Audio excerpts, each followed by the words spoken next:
ओम शांति। 1 फरवरी 2022 के महावाक्य है, मीठे बच्चे, सारे कल्प में बड़े से बड़ी हस्ती यह ब्रह्मा है। इसमें ही बाप प्रवेश करते हैं, इन्हें ही तुम्हें फॉलो करना है। प्रश्न, बाप और दादा दोनों का विशेष गुण कौन सा है जिसे तुम्हें फॉलो करना है? उत्तर, बाप निराकारी सो निरअहंकारी है, तो दादा भी साकार में होते सदा निरअहंकारी है। इतनी बड़ी हस्ती होते हुए भी कितना साधारण रहते हैं। एक और कहते यह ऊंचे से ऊंच हीरा बनाने वाले बाबा की डिब्बी है, तो दूसरी ओर कहते यह पुराने ते पुरानी लोंग बूट है जिसमें बाप ने प्रवेश किया है। दोनों ही बच्चों की सेवा में हाजिर हैं, तो ऐसे ही बच्चों को भी फॉलो फादर कर निरअहंकारी हो सेवा करनी है। गीत ओम नमो शिवाय। ओम शांति। बच्चों ने किसकी महिमा सुनी? सब बच्चे कहेंगे कि ऊंचे ते ऊंच भगवान, उनका नाम है शिव। शिवाय नमः कहते हैं ना। यह तो भारतवासी जानते हैं, शिव जयंती भी मनाते हैं, महिमा भी बहुत करते हैं, तोमेव माताश्च पिता, परंतु सिर्फ इतने तक ही कहते हैं शिवाय नमः। वह मात पिता कैसे हैं, वर्षा कैसे देते हैं, यह दुनिया भर में कोई नहीं जानते। यह तो एक वंडरफुल हस्ती है। शिव बाबा है निराकार। जब तक शिव बाबा को शरीर ना मिले तो शिव बाबा क्या करेंगे? शिव बाबा तो निराकार है, निराकार की ही महिमा गाते हैं। सबसे ऊंचे ते ऊंचा उनका रहने का स्थान है। कौन सा ठाव? मूल वतन। फिर ब्रह्मा विष्णु शंकर का कौन सा ठाव है? सूक्ष्म वतन। फिर जगदम्बा का ठाव है, यह स्थूल वतन। यह तो सब जानते हैं कि जगत अम्बा तो यहाँ की रहने वाली होगी। जगत माना ही मनुष्य सृष्टि। नाम तो बहुत अच्छा है, जगत अम्बा, परंतु वह कौन है, कहाँ से आई, यह जानते नहीं। जान पहचान कहाँ से मिली? जरूर कोई मनुष्य हस्ती से मिलनी चाहिए जिसमें परम पिता परमात्मा आवे। निराकार आत्माएं भी साकार हस्ती में आती है। भल आत्मा तो जानवर में भी है, परंतु उनका कुछ भी गायन नहीं है। गायन किस हस्ती का होता है? निराकार शिव बाबा का। वह जब तक हस्ती में ना आए तो कुछ कर ना सके। आत्मा को भी जब तक हस्ती ना मिले तो पार्ट बजा ना सके। सिर्फ हस्ती का गायन नहीं, हस्ती में जब आत्मा आती है तभी उनका गायन होता है। बाप कहते हैं मेरी महिमा तो सब करते हैं पतित पावन, परंतु मुझे भी मनुष्य तन चाहिए जिसमें मैं प्रवेश करूं। बिगर हस्ती कुछ कर ना सके तो बाप भी आकर हस्ती लेते हैं। वह गर्भ में नहीं आती है। शिव जयंती भी गाई जाती है, परंतु शिव बाबा किस हस्ती में और कब आया यह नहीं जानते। अच्छा, रात्रि में आया, परंतु किस हस्ती में आया यह नहीं जानते। गाते भी हैं भागीरथ अर्थात भाग्यशाली रथ, तो जरूर मनुष्य हस्ती होगी। यह जो हस्ती है जिसमें परमपिता परमात्मा प्रवेश करते हैं, यह कितनी ऊंची हस्ती है। अभी तुम जानते हो कि शिव बाबा ब्रह्मा के सिवाय किसी भी हस्ती में आ नहीं सकता। परमपिता परमात्मा ब्रह्मा द्वारा ही आकर मनुष्य सृष्टि रचते हैं। जब जब भारत बहुत दुखी और भ्रष्टाचारी हो जाता है, तब परम पिता परमात्मा इस हस्ती में प्रवेश कर तुम्हें सुखी श्रेष्ठाचारी बनाते हैं। इस भागीरथ बिगर शिव बाबा भी कुछ कर नहीं सकते। कोई तो चाहिए ना। यह हस्ती शिव बाबा की है। यह ना हो तो तुम शिव बाबा से वर्षा पा नहीं सकते।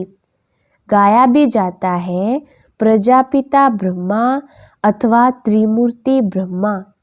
देव देव महादेव कहते हैं। इन तीनों में भी ब्रह्मा का नाम ऊंचा क्यों? ब्रह्मा तो यहाँ ही है, जिसके रथ में आते हैं। विष्णु और शंकर को तो देवता कहते हैं। अच्छा, जो ब्रह्मा है उनको देवता कहना चाहिए? वह तो है प्रजापिता ब्रह्मा। मनुष्य तन चाहिए। गाया भी हुआ है, प्रजापिता ब्रह्मा द्वारा सृष्टि रचते हैं, तो जरूर ब्रह्मा मुख से ही ब्राह्मण रचेंगे।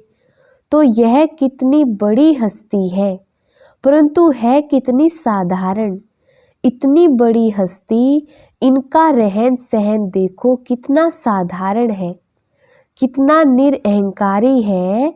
अभी आकर तुम्हारी सेवा में उपस्थित हुआ है। देखो कैसे बैठ पढ़ाते हैं। तुम क्या पढ़ते हो? तुम कहेंगे हम राजयोग की पढ़ाई पढ़ते हैं। कौन पढ़ाते हैं? परम पिता परमात्मा।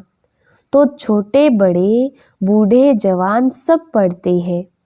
यह ईश्वरीय कॉलेज है मनुष्य से देवता अथवा विश्व का मालिक बनने का।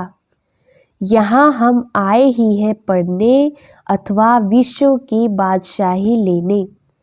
लक्ष्मी नारायण जब विश्व पर राज्य करते थे तो और कोई धर्म नहीं था, ना कोई खंड था, एक ही भारत खंड था। अब फिर वह पद प्राप्त करने के लिए तुम यहाँ कैसे बैठे हो? इस पढ़ाई बिगर तुम विश्व के मालिक बन ना सको, भारत शिवालय बन ना सके। शिव बाबा ही गाया हुआ है, निराकार निरअहंकारी। जब तक हस्ती में प्रवेश ना करे तो निरअहंकारी पना कैसे दिखावे? कितनी महिमा है अकाल मूरत। परंतु ऐसे नहीं कि वह मुर्दे को भी जिंदा कर सकते हैं। तुम बच्चों को बहुत नशा होना चाहिए कि हमको परम पिता परमात्मा पढ़ा रहे हैं, प्रजापिता ब्रह्मा द्वारा राजयोग सिखला रहे हैं। ब्रह्मा बिगर प्रजापिता किसको कह नहीं सकते। ऐसे नहीं कि शिव या विष्णु प्रजापिता है, नहीं, ब्रह्मा ही सारे मनुष्य सृष्टि का पिता है और आत्माओं का पिता है शिव बाबा। बाकी उस पिता को तो कोई जानते ही नहीं, अपनी आत्मा को ही नहीं जानते। कहते हैं पुण्य आत्मा पाप आत्मा, फिर क्यों कहते हम ही परमात्मा हैं? कितनी ठगी है। तुम बच्चे जानते हो, आज से 5000 वर्ष पहले पीस प्योरिटी प्रोस्पेरिटी थी। अब बाप कहते हैं मैं आकर सबको नॉलेज देता हूँ।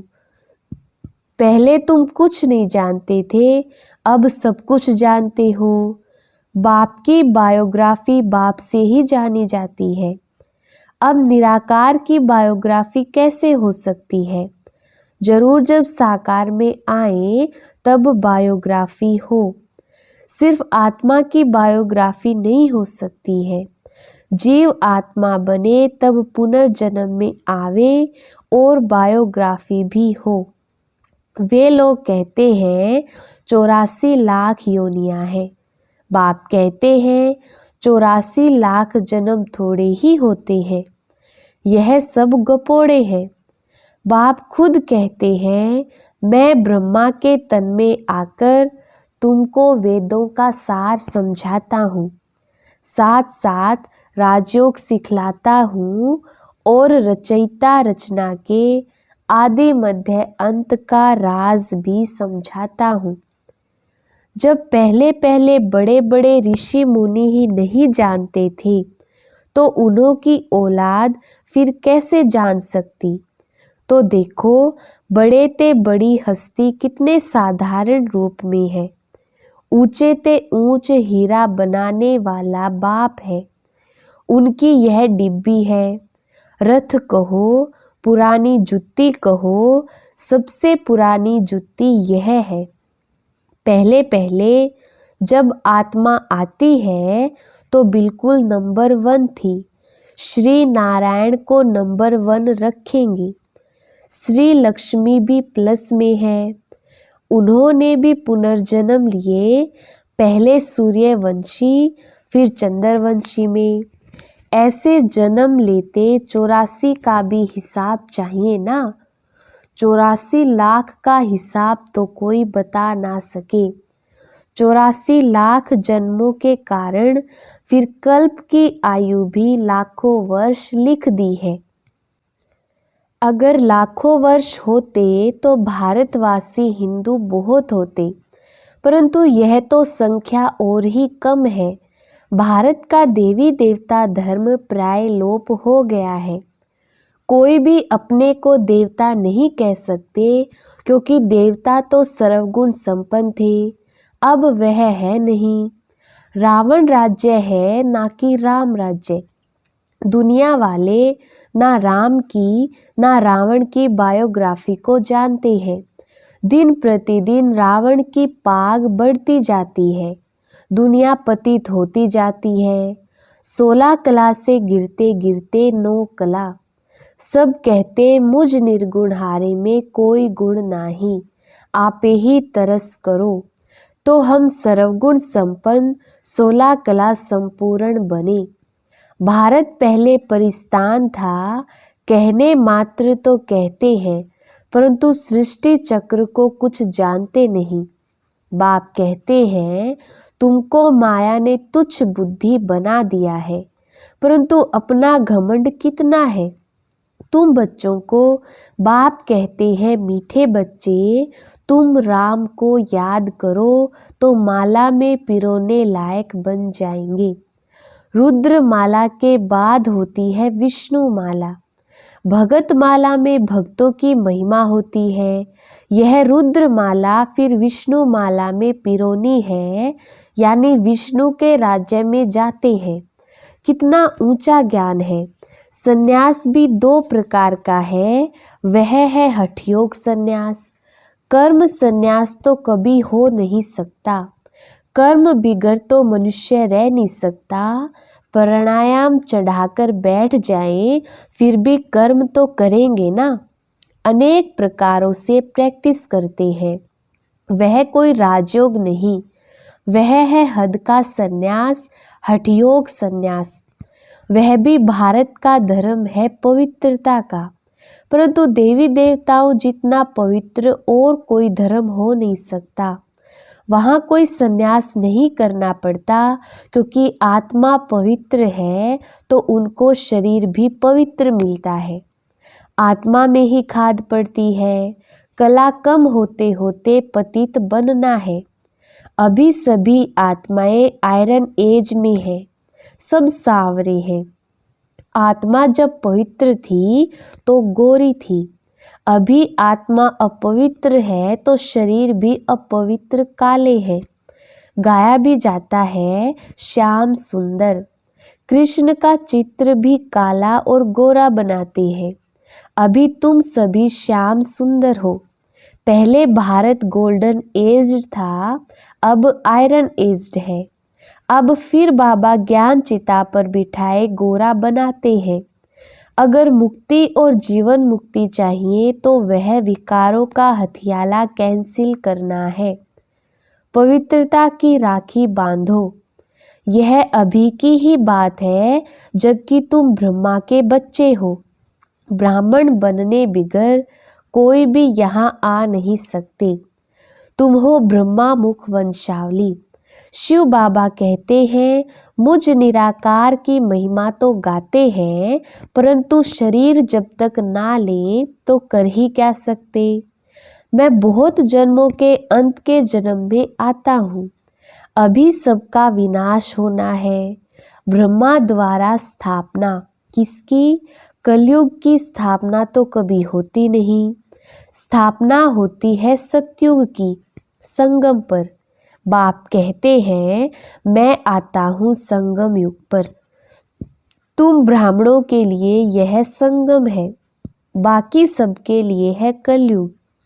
इस समय सब घोर अंधियारे में है, तो घोर अंधियारे को ही बाप आकर घोर सोजरा करते हैं।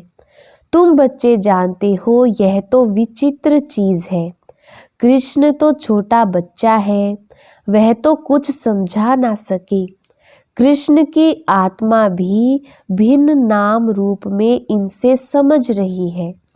अंतिम जन्म में इसलिए इनको श्याम सुंदर भी कहते हैं। अच्छा, मीठे मीठे सिकिलधे बच्चों प्रति माता पिता बाप दादा का याद प्यार और गुड मॉर्निंग। रूहानी बाप की रूहानी बच्चों को नमस्ते। हम रूहानी बच्चों की रूहानी बाप दादा को याद प्यार गुड मॉर्निंग और नमस्ते जी। धारणा के लिए मुख्य सार। पहला पॉइंट है, बाप दादा के समान निरअहंकारी और निराकारी बनना है, सबकी सेवा करनी है। दूसरा पॉइंट है, मुक्ति जीवन मुक्ति के लिए पवित्रता की राखी बांधनी है, ज्ञान चिता पर बैठना है। वरदान, पावरफुल ब्रेक द्वारा सेकंड में व्यक्त भाव से परे होने वाले अव्यक्त फरिश्ता व अशरीरी भव। विस्तार, चारों ओर आवाज का वायुमंडल हो, लेकिन आप एक सेकंड में फुल स्टॉप लगाकर व्यक्त भाव से परे हो जाओ। एकदम ब्रेक लग जाए तब कहेंगे अव्यक्त फरिश्ता व अशरीरी। अभी इस अभ्यास की बहुत आवश्यकता है, क्योंकि अचानक प्रकृति की आपदाएं आनी है। उस समय बुद्धि और कहाँ भी नहीं जाए, बस बाप और मैं बुद्धि को जहाँ लगाना चाहे वहाँ लग जाए। इसके लिए समाने और समेटने की शक्ति चाहिए, तब उड़ती कला में जा सकेंगे। स्लोगन, खुशी की खुराक खाते रहो तो मन और बुद्धि शक्तिशाली बन जाएगी। मातेश्वरी जी के अनमोल महावाक्य। दुनिया में अनेक प्रकारों की मत से परमात्मा की श्रेष्ठ मत। इस दुनिया में 3 प्रकार की मत है। एक है मनमत, दूसरी है गुरु मत, तीसरी है शास्त्र मत। अब विचार की बात है, मन मत, गुरु मत अथवा शास्त्र मत सभी आत्माओं की मत ठहरी ना, देवता मत ठहरी ना, परमात्मा की मत ठहरी। भल कोई देवता की मत मिले, परंतु वो मनुष्य आत्मा की मत हुई। परंतु देवताएं तो सर्वगुण संपन्न 16 कला संपूर्ण है, उन्हें गुरु मत शास्त्र मत की जरूरत नहीं है। उन्हें गुरु की भी जरूरत नहीं थी। गुरु किया जाता है सद्गति के लिए। तो जो अधोगति में है वो गुरु कर सकते हैं, परंतु सत्युग त्रेता में अधोगति नहीं है ना, तो वहाँ गुरु करने की जरूरत नहीं है। वास्तव में सच्चा गुरु एक परमात्मा है, जो सर्व आत्माओं को सद्गति देने इस ड्रामा के अंत में आता है। बाकी तो सभी नाम मात्र गुरु है, क्योंकि कोई भी मनुष्य आत्मा मुक्ति और जीवन मुक्ति का रास्ता बता नहीं सकती। देवताएं भी मनुष्य से देवता बने हैं, बाकी वे कोई तीसरी आंख वाले या चार भुजाधारी नहीं है। लोग तो समझते हैं कि देवताएं कोई मनुष्य से भिन्न होंगी। हाँ, भिन्नता यह है कि वो 16 कला संपूर्ण होने के कारण बहुत पवित्र है। उन्हों के संस्कार शुद्ध थे, बाकी मनुष्य तो मनुष्य थे। मनुष्य में जब दैवी गुण है तो उन्हें देवता कहते हैं। अब यह मत हमको परमात्मा द्वारा मिल रही है। हम मनुष्य मत या गुरु मत पर नहीं है। हम चल रहे हैं परमात्मा की मत पर। सभी आत्माओं से परमात्मा की जरूर श्रेष्ठ मत होगी। अच्छा, ओम शांति।